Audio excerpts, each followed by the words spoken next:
Okay, let's unpack this. Imagine stepping into the immediate aftermath of the American Civil War. A South utterly transformed, yet still holding on to its brutal past. Mm. Our deep dive today plunges into that world through excerpts from Michael R. Phillips' novel, A Day to Pick Your Own Cotton. We're focusing on two young girls, one white, one black, who find themselves orphaned and alone on a sprawling southern plantation. Yeah, and this novel isn't just a powerful story. It's a profound exploration of what happens when societal structures just collapse. It forces individuals to redefine family, freedom, and survival itself. We're extracting the crucial insights here into resilience, ingenuity, and, the unexpected alliances that can form in the crucible of desperation. Right? Our mission is to arm you with those surprising nuggets of knowledge, how these girls challenged every norm, forged an unexpected family, and discovered profound strengths just by, well, trying to keep going. Yeah. You'll see how absolute necessity can actually birth radical new realities. So let's set the scene at Rosewood Plantation. Here we meet Mayme, whose full name is Mary Ann Jukes, a 15-year-old black runaway slave, and Katie, Kathleen Claiborne, a white orphan. Mm-hmm. They are utterly alone, isolated by the war, and as Mayme herself describes it, they are in a pretty bad fix. It's this desperate situation that acts as the catalyst for everything that follows. Indeed. It's in this vacuum, right, where all traditional support systems have just crumbled, that Katie hatches what Mamie calls her crazy scheme. Her plan is audacious: to maintain the illusion that her entire family, father, brothers, mama, and even the slaves are still present at Rosewood. The core insight here is how extreme crisis forces immediate, radical thinking. It's not about grand strategy, but, desperate survival. Their first test runs take them to Green's Crossing, and you immediately feel the tension. We witness these incredibly fraught encounters, especially with Mrs. Hammond at the general store and post office. Maybe he has to adopt this dull and expressionless demeanor, exactly what was expected of enslaved people back then. It's chilling, really, to see how ingrained those societal expectations were. And it highlights the constant performance required for survival. Yeah.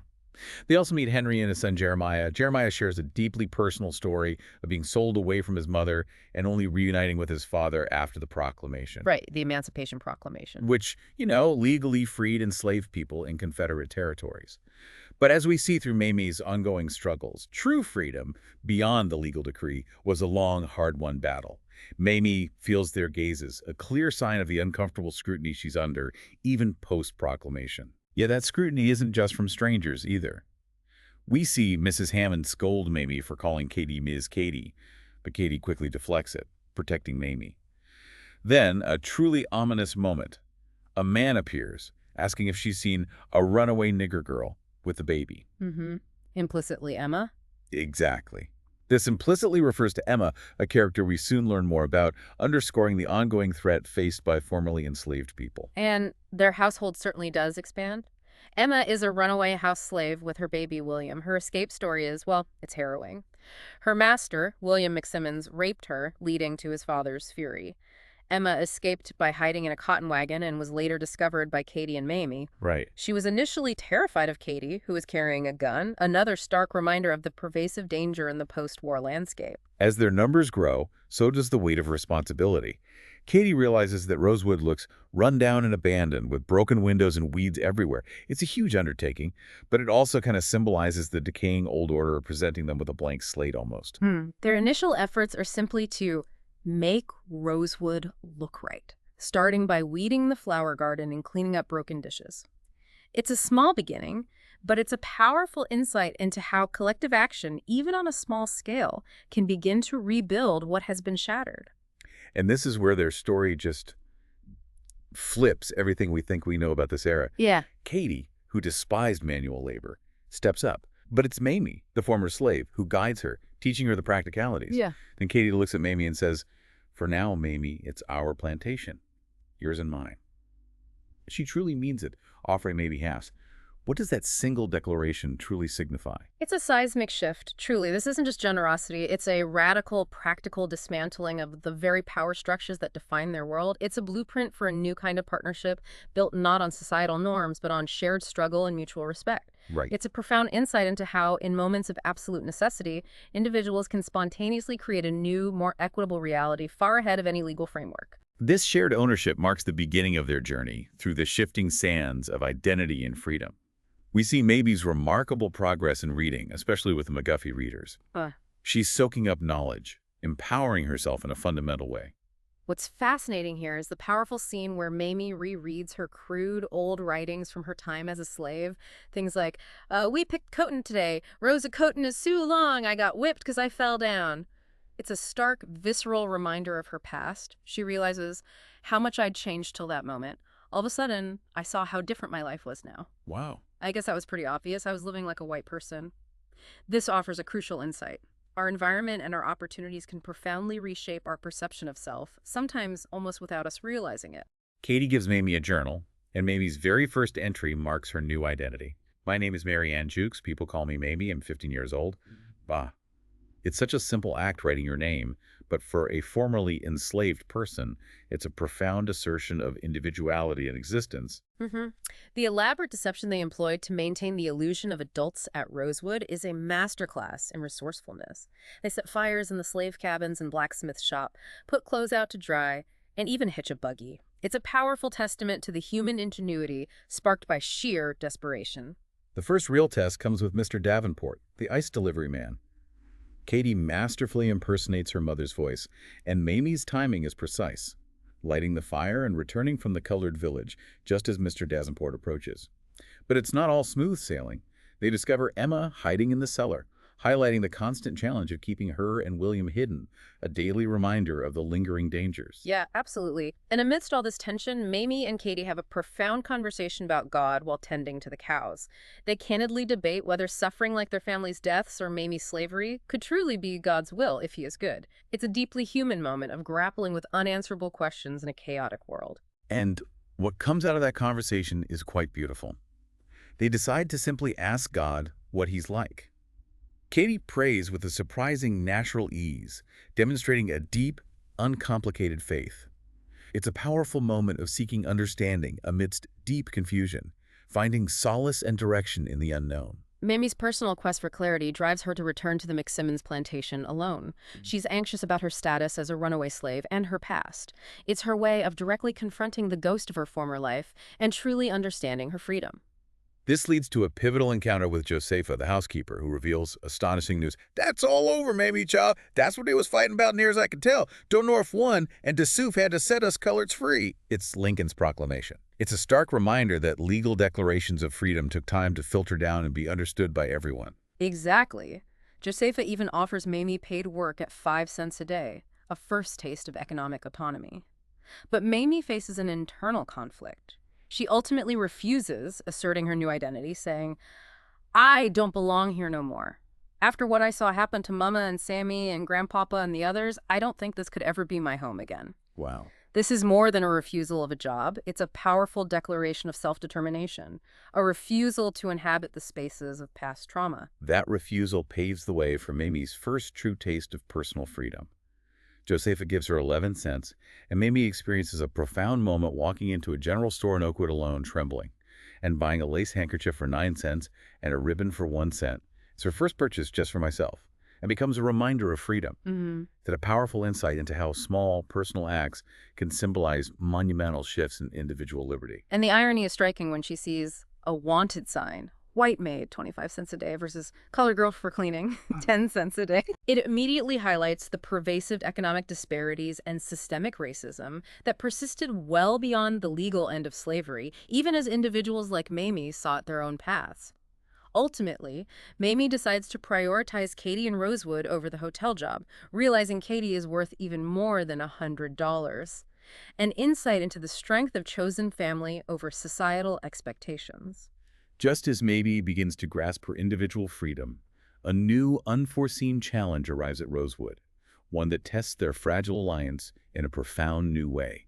Aleda, a bedraggled 8- or 9-year-old white girl whose mother has tragically died. Aleda's arrival immediately underscores the deeply ingrained racial prejudices of the era. She looks at Mayme like I had the plague and tells Katie, my daddy hates coloreds. If he saw you, he'd kill you. Chilling. It's a stark reminder that even in childhood, these biases are deeply, often violently imprinted and inherited. But Katie doesn't let it stand. She immediately pushes back, reminding Aleda, Mayme saved my life, Aleda, and challenges her.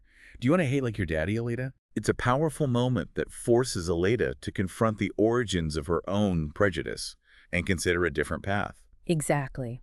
It shows how personal experience, when directly confronted, can begin to dismantle inherited biases. And we see that glimmer of change later in the beautiful drawing Alida makes for Mayme, Oh, yeah. titled Four Sisters, depicting two white and two black girls holding hands. It's a profound symbol of unity beginning to bloom in a divided world. The calm at Rosewood doesn't last long, though. The deepening crisis begins with the unveiling of a shocking secret. Mayme discovers her mother's cufflink, a teardrop symbol, in the barn.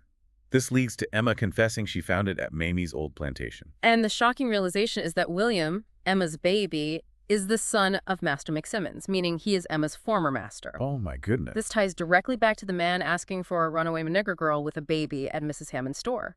The abstract danger suddenly becomes terrifyingly concrete, linking past trauma directly to present threat. Amidst this, we see a subtle but important shift in dynamics. Katie tells Mayme she doesn't need to call her Miss Katie anymore, recognizing them as equals. Though Mayme puts this out of habit and respect, their bond continues to deepen, seen in heartwarming scenes of shared bedtime stories where Mayme tells Mr. Rabbit tales in her uncle's voice, and even a wash-day water fight. Little moments. These small moments are powerful insights into the forging of a true family, beyond racial or social divides. But the shadow of danger returns fiercely. Jeremiah pays an unexpected visit, ostensibly to fix a bridal, but with Henry's underlying suspicion about Katie and Mayme simmering beneath the surface. Jeremiah asks probing questions about Mamie's freedom and why she hasn't left, indicating that the outside world is closing in. Then comes a suspicious caller, a man claiming to be warning about a serious disease infecting colored folk with newborns. Katie and Mayme quickly discern he's looking for Emma and William. In a truly brave decision, they decide to follow him to the McSimmons plantation, confronting the source of the danger directly. This leads to a tense encounter with Josepha, the new young master, William McSimmons, and his hateful wife, Mistress McSimmons. And here, the violence that's been simmering beneath the surface just explodes. William McSimmons brutally whips Mayme, not just for being a runaway, but specifically trying to force her to reveal Emma's location. Horrifying. This scene is truly harrowing, vividly illustrating the viciousness of lingering prejudice and the attempt to reassert control even after emancipation. The situation becomes dire, leading to the unthinkable rescue.